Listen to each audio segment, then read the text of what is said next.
জোনায়েদ সাকির দলীয় প্রধানের পদ ছেড়ে দিলেন, কিন্তু প্রশ্ন হলো কেন? তিনি দলীয় গঠনতন্ত্রের যুক্তি দিয়েছেন। গণসংহতির গঠনতন্ত্র বলছে সরকারে থাকলে দলের প্রধান থাকা যাবে না। সাকি এখন পরিকল্পনা প্রতিমন্ত্রী, তাই তিনি প্রধান সমন্বয়কারের পদ ছেড়ে দিয়েছেন। নতুন দায়িত্বে এসেছেন দেওয়ান আব্দুর রশিদ নীলু। কিন্তু ঘটনা কি এই পর্যন্তই? পদত্যাগের কারণ কি শুধুই গঠনতন্ত্র, নাকি জুলাই পরবর্তী ঐকমত্য কমিশনের সুপারিশও এখানে কাজ করছে? ঐকমত্য কমিশন একই কথা বলেছিল। তাদের সুপারিশ ছিল দলীয় প্রধান এবং সরকার প্রধান একই ব্যক্তি হতে পারবেন না। সে সময় বিষয়টি নিয়ে বেশ আলোচনা হয়েছিল। তবে ওই সুপারিশের সাথে একমত ছিল না বিএনপি।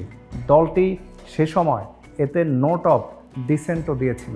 তারেক রহমান নিজেও বিবিসি বাংলার সাথে এক সাক্ষাৎকারে দ্বিমতের বিষয়ে ব্যাখ্যা দিয়েছেন।